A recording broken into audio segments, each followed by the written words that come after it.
You are cutting the throat of oneness. They were severely assaulted while their attackers chanted, "Kill the Boer, kill the farmer." All land in South Africa, all of it, belongs to us, and all of it was stolen from us. We sit with the South African president in front of the world's media, openly denied that farm attacks were taking place in this country. Happened, and so I started to panic, and I called my aunt back, and she told me just my 2 grandparents are murdered. And so I came here, and when I got here, they told me my parents as well. He held the gun to my 9-year-old son's head and threatened to shoot him. Shoot to kill! Kill our! Shoot to kill!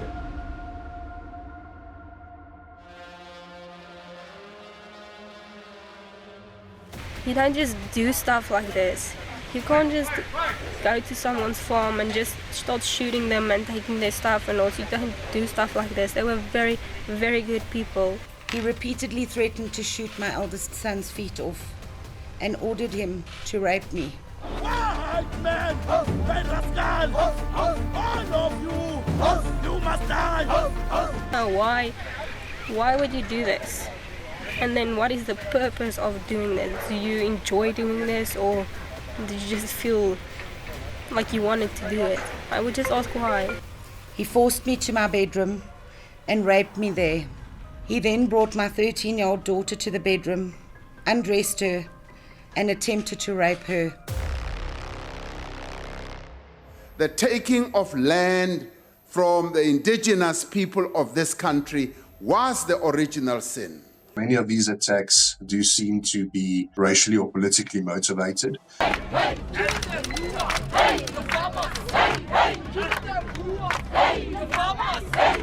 Extreme brutality, torture, rape, murder. The 2 attackers were standing at my feet with a gun pointed at me already. Melted plastic has been dripped down the throats of victims. The government dismisses it. The government denies that it's happening. But at the moment we're sitting with about 2,500 crosses here, each and every one with a name on it, a physical name that belongs to a farmer that's been murdered in South Africa. Liesel Wessels is recovering in hospital after she was tortured with boiling water and stabbed until she lost consciousness on Monday evening. We are talking about extremely brutal murders, torture, extremely vicious methods of torture. And they shot me in the knee, they shot me in the back, and then after a while they told me my house was on fire.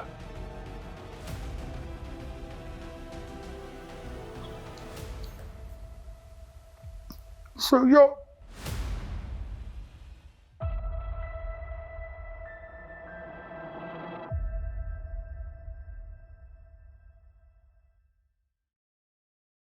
Is there genocide in South Africa? Afrikaner, Boere, farmers, are they being killed because of the color of their skin? That's what a lot of people are talking about today. Most of you who have not seen this by now, I don't know what you've been doing in the last few weeks, but it's all over the internet. So today we're going to talk about this. Is there genocide in South Africa when it comes to the Afrikaner, the white people, the Boere? And by the way, if it's the first time that you're here, my name is Daniel Maritz. I am an Afrikaner, a Boer. My accent sounds a little bit different because I've been out of the country since I was 18. To and fro different countries, over 20. I did modeling for a very long time, so my accent changed, unfortunately. And I've been living in America for the last year, but my family is still there. From both sides of my family, my mom's side, my father's side, they are farmers. My grandparents in the Upington area in South Africa and also the Douglas Kimberley area. The one side is Maritz, the other side is Kotze. And so this is something that's close and dear to my heart because a lot of people are speaking for Afrikaners and saying what's happening there, and they have no clue. And God's word says that we have to have no part in the unfruitful works of darkness, but instead expose them. And that's what I'm doing today, to speak the truth in love. So I'm going to talk with Jacques Broodryk from AfriForum. He's an expert on farm attacks in South Africa. Just to look at all the facts, to cut through all the noise and just look at the facts of what is really happening in South Africa. But before you watch that, I want you to hear people out testimonies, people who endured farm attacks. Because when you hear numbers, it's one thing, and a lot of people don't care that much. But if you see faces, if you see the pain and suffering in their faces, it changes things. So watch this first. Our lives changed in an instant at 8 p.m. on the 23rd of March 2018, when shots were fired directly at my eldest son's head while he sat in front of his television and played on his TV. These shots missed his head by centimeters. What followed was 4 hours of pure hell. I was shot as our attacker fired repeatedly through the doors of our home. I can only describe this feeling as being hunted like wild animals. Our attacker shot through the sliding door of our bedroom and gained entry to our home. He held the gun to my 9-year-old son's head and threatened to shoot him.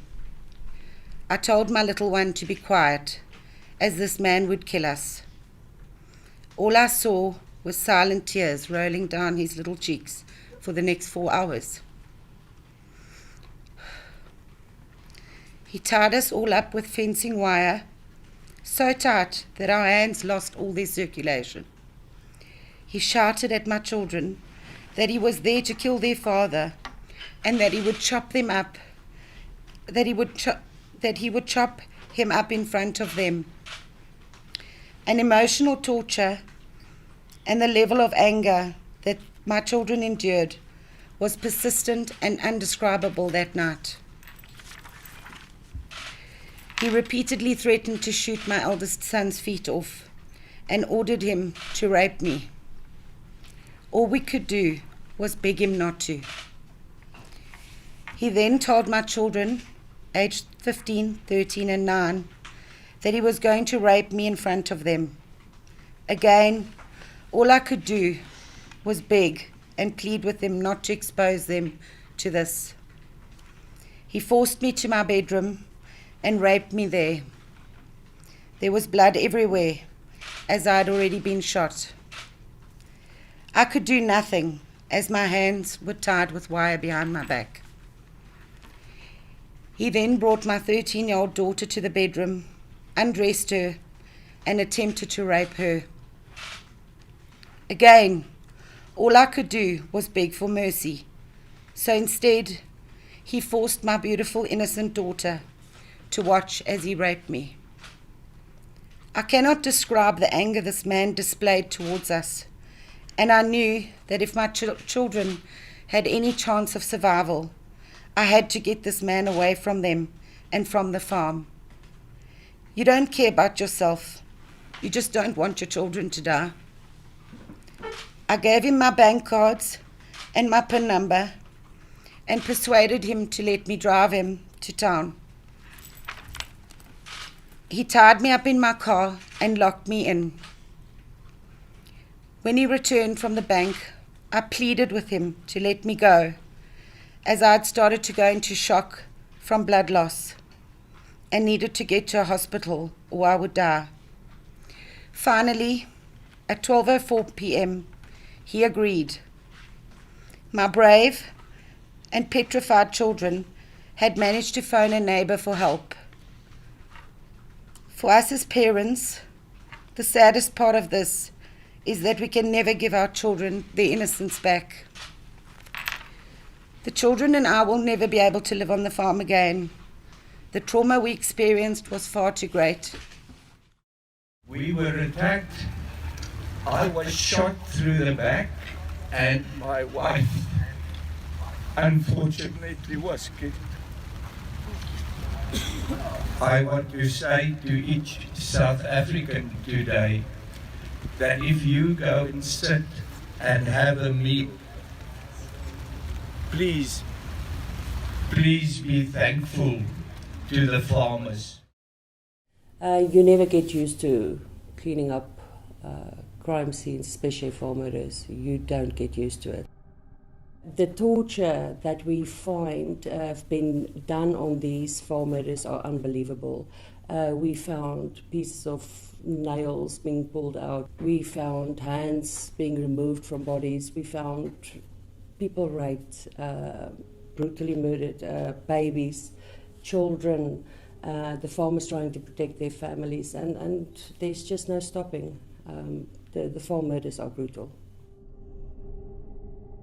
Rolene and I went to this farm murder scene in the northwest, and we came upon this beautiful white house, and everywhere you looked was blood splatter.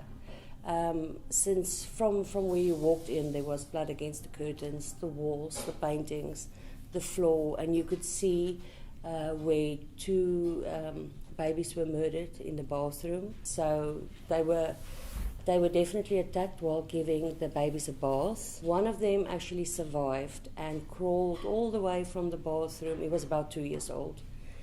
Crawled all the way from the bathroom to the main bedroom where the mom was murdered.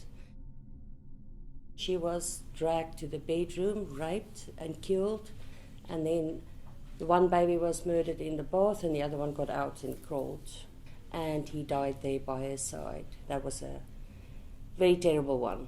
In Johannesburg, just outside Johannesburg, we had a farm murder where 5 people came in. It was arranged by their domestic worker, and they drowned the 12-year-old boy in boiling hot water.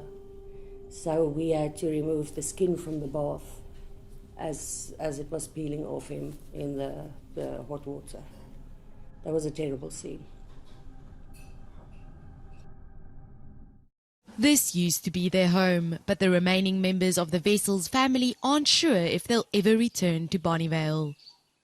Liesel Wessels is recovering in hospital after she was tortured with boiling water and stabbed until she lost consciousness on Monday evening. Her husband, Toel, did not survive the attack. Annelie and her sister Jana study in Stellenbosch. She doesn't want to know the details of the horrific attack. The 4 attackers worked on the farm and are Lesotho citizens. This is the second farm attack in Bonnievale in the past 6 months. In December, the elderly Steins were murdered in their beds on their farm in the Rivier Sonderend Mountains. This time, however, the attackers struck closer to town. Kapteinsdrift is right behind the Bonnievale cellars. The attackers fled with various weapons. A rifle belonging to Toel was recovered by police. I went out, and as soon as I got out of the farmyard at the gate, I switched on the spotlight to my left so I can see where the dogs were barking at. I can see something on that side because I couldn't see anything from the gate when I was opening the gate. And as soon as I turned the camera to the left as far as I could, then the first shots went off. And I lost, the camera fell, and I just felt the pain in my legs, and they shot me in the knee. And the engine stalled. I couldn't get the engine to go, and because my leg were hurt, so the engine stalled. And I tried to get the engine going again, got it going, and then more shots went off, and glass and stuff hit me in the neck and in the face, and I couldn't see what was going on that side, because I haven't seen anyone yet. It's just glass and shots and things that went off here on the left-hand side, and my ears are ringing and stuff. So I got the bakkie on again, running, and put it in gear, and then they shot me in the back, and I could feel something is wrong in my lung because I couldn't breathe, and I know it's time now. And yes, and that is when I realized it's now or never. I must get out of this situation as soon as possible because I won't make it. And he was still firing all over. And I just pull away, and luckily nothing else hit me, because I was just waiting for that headshot or something, and then everything will be over. So I just pull out there and just hope for the best. And I phoned my neighbor farmer, Jacques Broodryk, and I told him, Jacques, I've been shot and I'm on my way to your place. And yeah, then after a while they told me my house is on fire.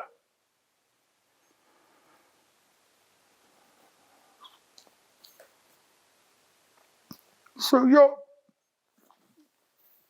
and we got out of there. Ambulance stopped there on top. They opened the door for a while to exchange some things with the paramedics and people, and that's when I saw my house was on fire there on top. Well, the thing is, why they burnt my house, that I can't explain. Really, I can't explain that. It's the first time that I've heard about farm attacks and stuff that they burned the house. For what reason, I don't know. Because as far as I know, there's nothing out of my house. At the bottom of my house, in the lower part, there's a big screen TV still mounted on the wall. My other truck's keys are lying on the table that was standing outside. I don't know if anything had been taken there. My daughter's car were in the workshop. Her keys were in her car. They didn't take her car as well. They stole a battery out of the other truck, and they stole her radio and the speakers out of her car that same morning. And that's the only thing that we could find that had been stolen that night outside there. If you just watched that and you didn't feel empathy for these people, then there's something wrong with you. Because God's word says that we have to love each other as we love ourselves. It must almost feel like it is your family that this happened to. In fact, the Bible says that we have to look at each other as more important than ourselves.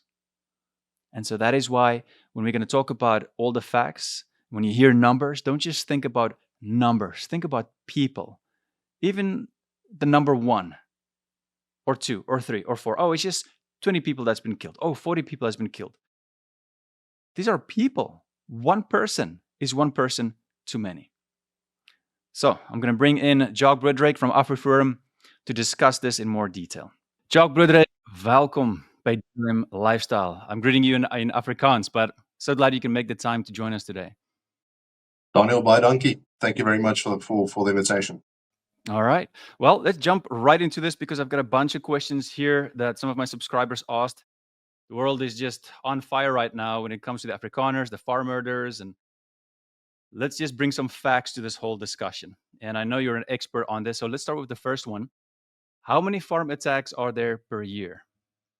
The farm attacks and farm murder numbers generally fluctuate quite a lot. You can have years where there are more than 100 or 120 farm murders, and then you can have years where it drops to 50 or even less than that. So it does tend to fluctuate quite a lot. But the main issue when one is looking at farm attacks or farm murders, and it's a subject that you're new to, is to understand that it's not necessarily about the numbers and looking at how many people have been murdered. It's about the way in which it happens. We are talking about extremely brutal murders, torture, extremely vicious methods of torture that victims often suffer for hours before they are eventually killed or left for dead. And that is something very important to bear in mind within the South African context. Right. Yeah, that's important. I would love you to explain that a little bit more. And that's actually connected to the second question here. Are farm attacks different from other crimes? And how much? What is the brutality? What is the torture? Can you maybe elaborate just a little bit? Well, some of the most common torture methods that we've seen during farm attacks are people being tied up and then being tortured with warm clothing irons. We've also had quite a few cases where melted plastic has been dripped down the throat of victims.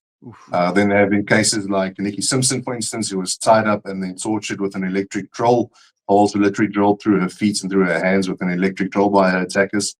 There were cases where people have been tied up and tortured with blow torches. It's absolutely horrendous, and that is one of the main aspects that separates farm attacks from ordinary crimes. Yeah. And Jacques, as I understand it, sometimes they would rape your children or even old women as well in front of you. Is that true? Sexual assault is very common during farm attacks. There has also been a case that I'm aware of where a female victim was sexually assaulted with a broken bottle before she was murdered. So it's quite common, yes. And underage children have also been victims of that. Yeah. Yeah, for me, this is demonic. This is sick. And people say, well, there's crime in South Africa, and there is crime in South Africa, but there's a difference, and they blame the crime on a lot of the people who do not have jobs. I mean, the youth unemployment is around 60%, but that's no excuse for the violent crimes that you have. Well, what you touched on there is absolutely correct, and one can have sympathy and empathy with someone who steals a bread because they're hungry, or even steals money, or commits a less harmful crime because they need, or they have children to feed themselves. Anyone with common sense in our hearts can have empathy with that, but that is not what we're talking about here in these cases. I mean, there have been cases where farm attackers try to shove a 12-year-old kid into an oven. Now, you don't do things like that because you are hungry. Now, if you look at the political environment in South Africa, where you have politicians like Julius Malema and the economic freedom fighters chanting things like "kill the boer, kill the farmer," the South African president refusing to even admit that farm attacks are taking place, then these type of hate crimes get encouraged. And there have been many cases where this has been directly linked to incitement. There was a case in the Western Cape where the female victim was raped. Her husband was doused in gasoline and they attempted to set him on fire. They did not succeed.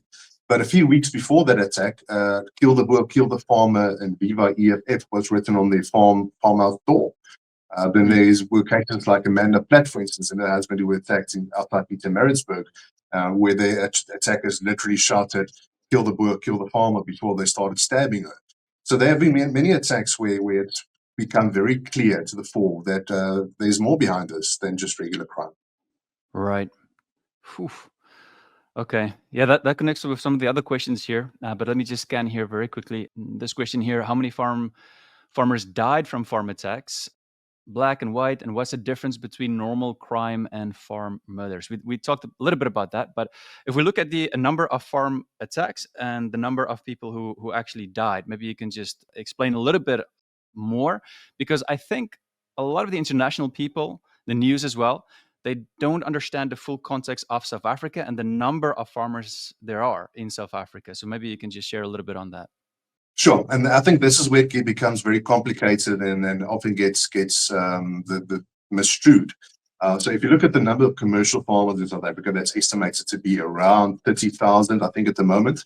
But if you look at the definition of what the South African Police Service uses to identify something as a farm attack or not, which is the same definition that AfriForum uses, then it doesn't just include farmers or commercial farmers. And that's often where the debate comes in, where someone says AfriForum is exaggerating because this guy wasn't a farmer. He might not have been a farmer, but he lived on a farm. And the South African Police Service's definition of a farm attack, as it stands at the moment anyway, includes anyone who lives in a rural area, lives on a farm. So that is where it also gets tricky to compare it, the numbers to say we have 30,000 commercial farmers, so many of them have been killed, etc., because the police uses a different definition to that. Okay. Next one. I think we touched on this, but maybe we can just speak about this a little bit more. Are many of these attacks racist attacks against white farmers? If so, what is the cause of this racism? So South Africa has a very, very checkered past. There are issues from South Africa's past that we're obviously still dealing with today.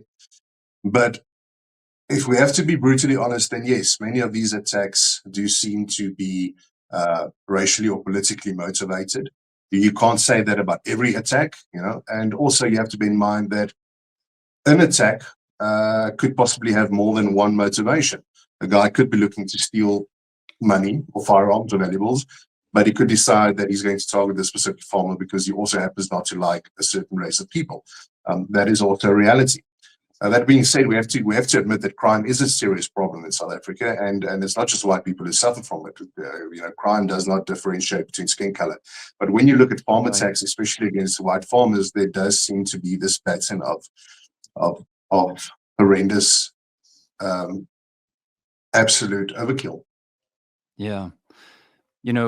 I believe most of the people in South Africa, they are Christians. The Afrikaner community, they are Christians as well.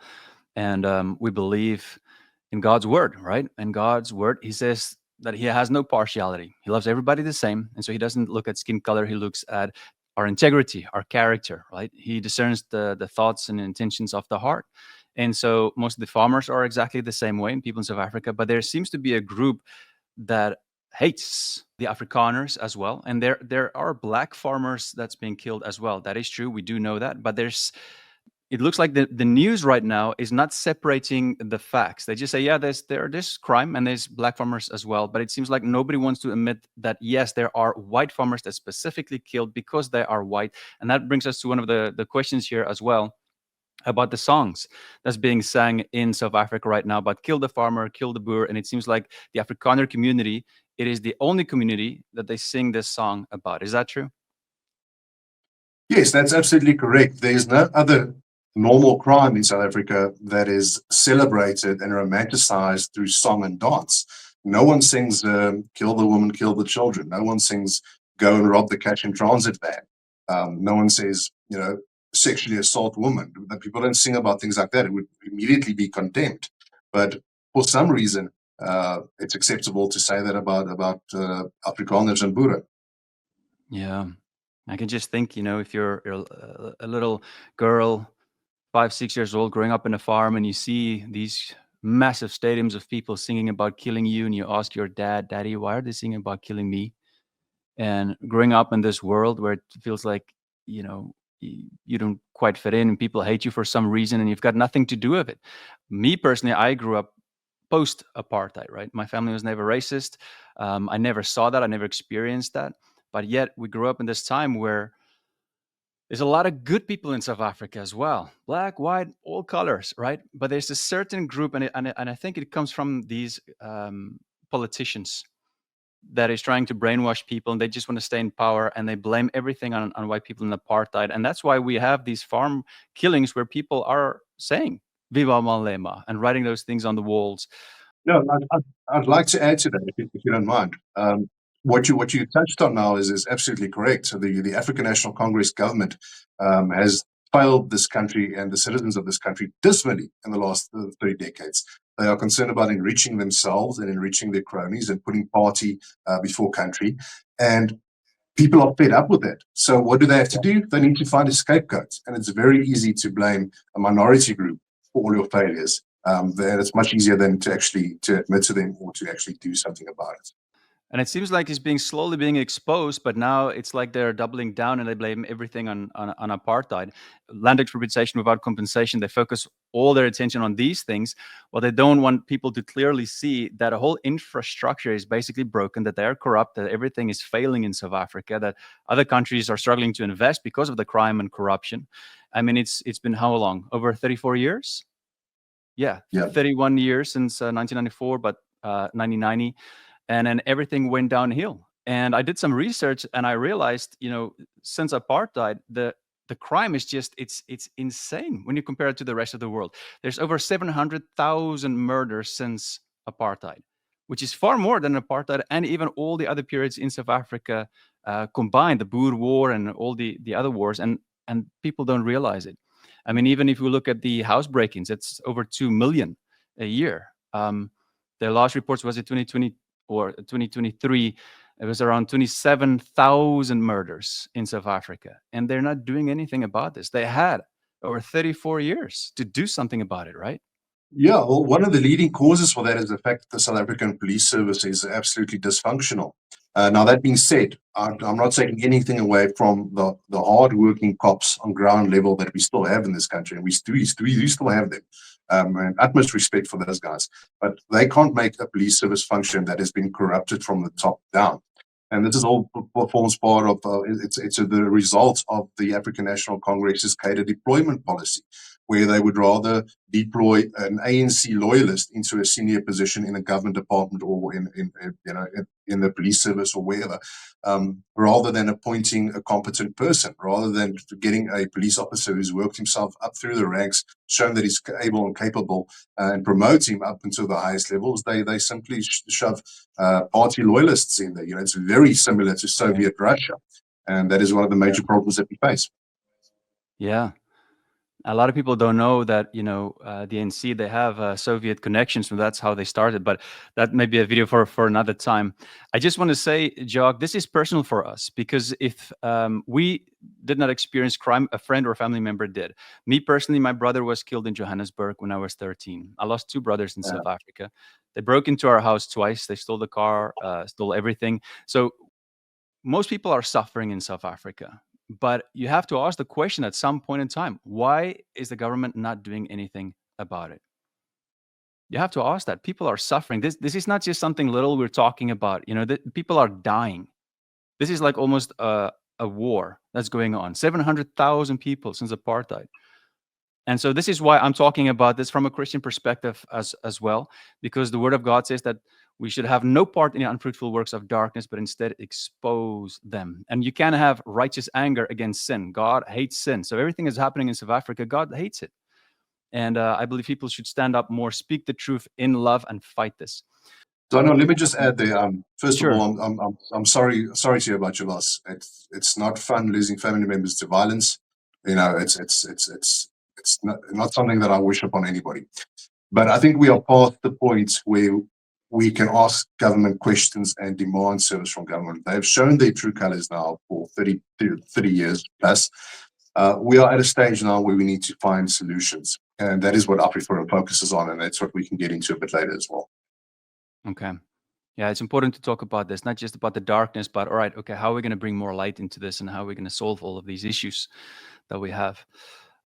But thank you. I think nobody prepares you for losing a loved one, especially when it happens in a way that it should not happen. They shot him 3 times in the chest. And I'll just add to that point of the police. The police did nothing. The person who shot them, and I had to go through a process of forgiving that person. And I truly hope that they found God. But nothing happened to that person. When they broke into our house as well, I mean, they stole my phone, my wallet, even my shoes right next to me, my bed. I'm just glad they did not kill me, right?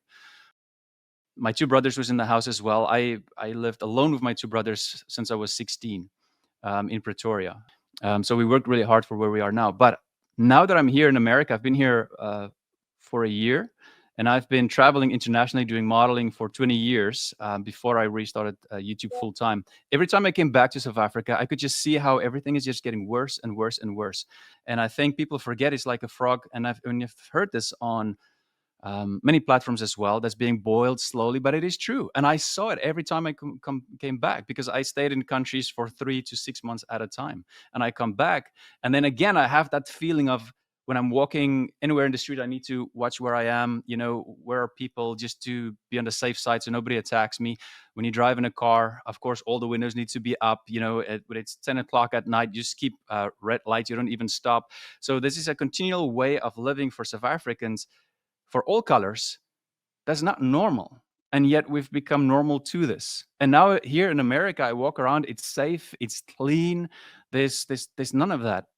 And I think it was a shock for me and my family when they came to visit here. But I just wanted to touch that, because what the world think of South Africa is not true. We lived in fenced communities. If you don't live in a fenced community, you're vulnerable. But let's move on here. There's probably a lot more we can talk about that. But the next one here, number 5. So the Boer community is a Christian community. And I heard stories about some of these attackers who go to see a Sangoma or a witch doctor first before an attack. Is that true? I don't know how much you know about that, Jacques, but go for it. Well, South Africa is a very diverse country. There are diverse cultural groups with diverse belief systems. But yes, criminals have been known to consult traditional healers before they perform certain acts. This is not just limited to farm attacks. This is something common in the cash in transit scene as well, and many other high-risk violent crimes. We know, for instance, a very well-covered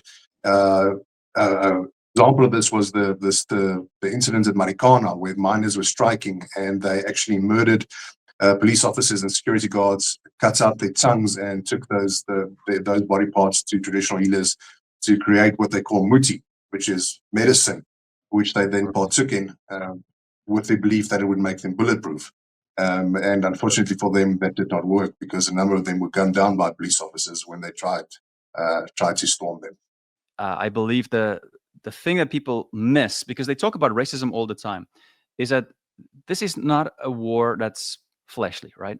The Bible says our fight is not against each other, but against the spiritual forces in the air. So that is why I believe all the crime, and especially the farm murders as well, it is demonic.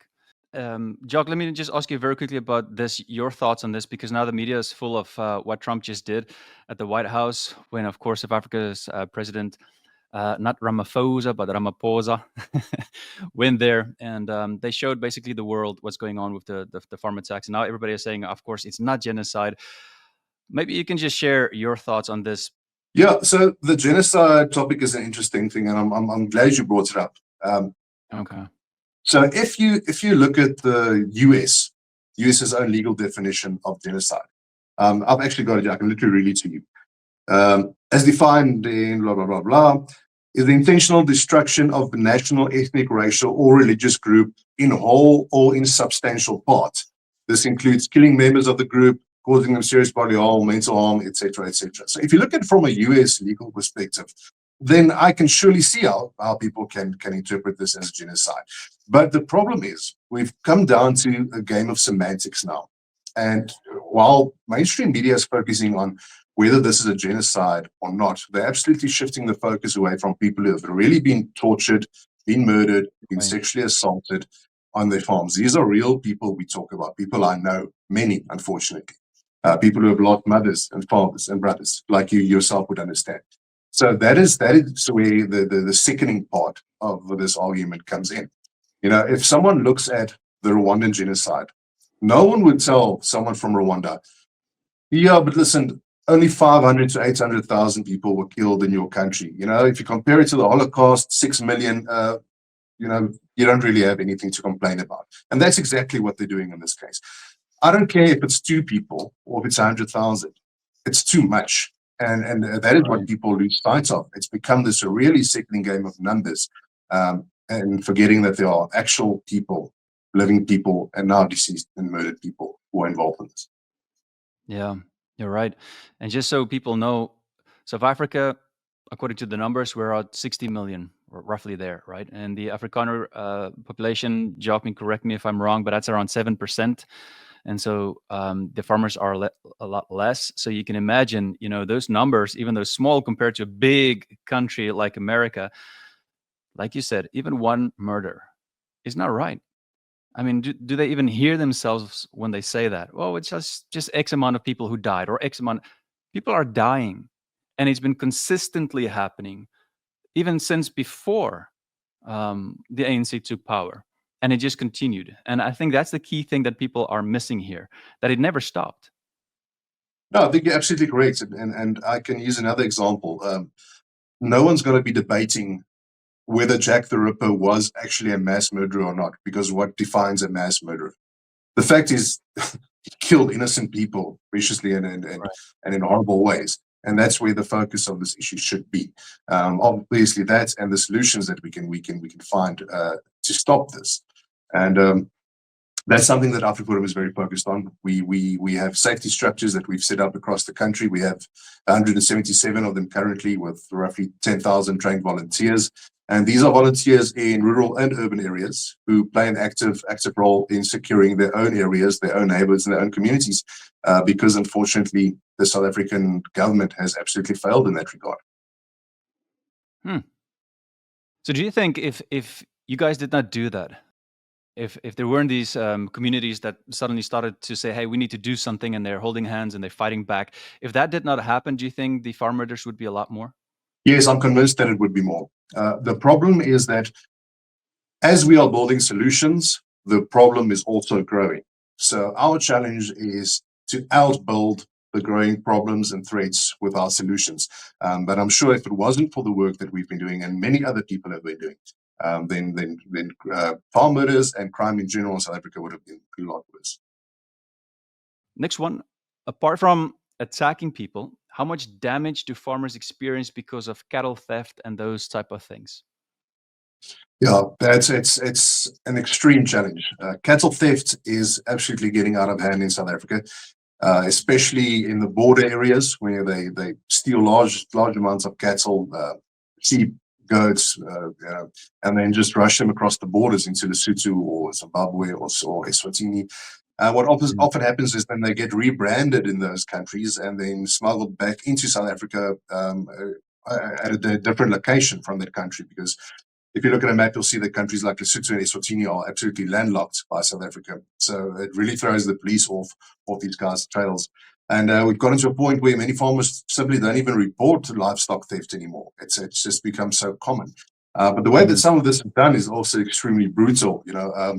I know a farmer on the Lesotho border who told me how they've stolen his sheep, and they take sheep tend to follow each other. There's a reason why there's that joke about, people are sheep and acting like sheep.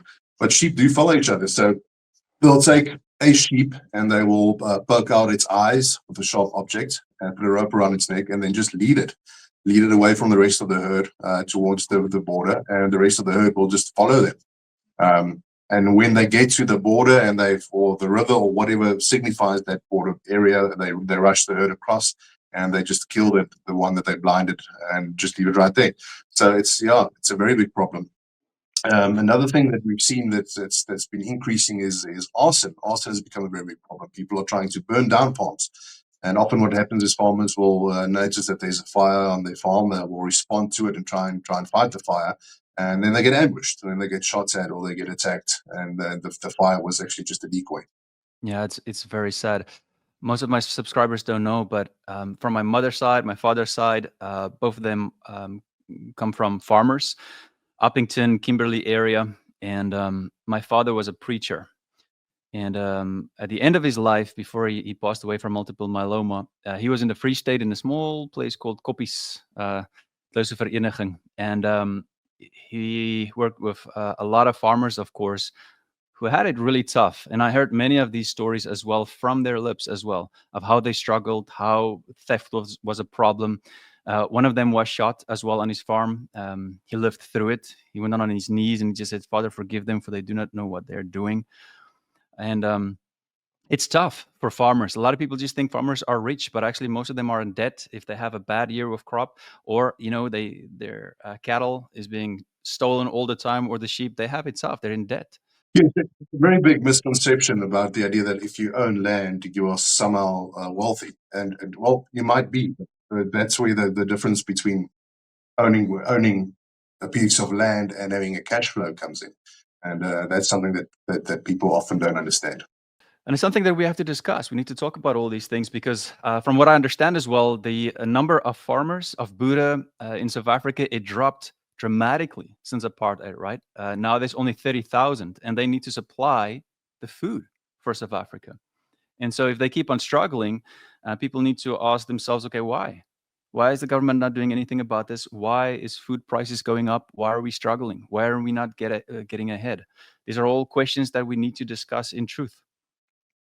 But it's difficult when the news, is just lying or deceiving people, to not discuss the real issues that actually matter.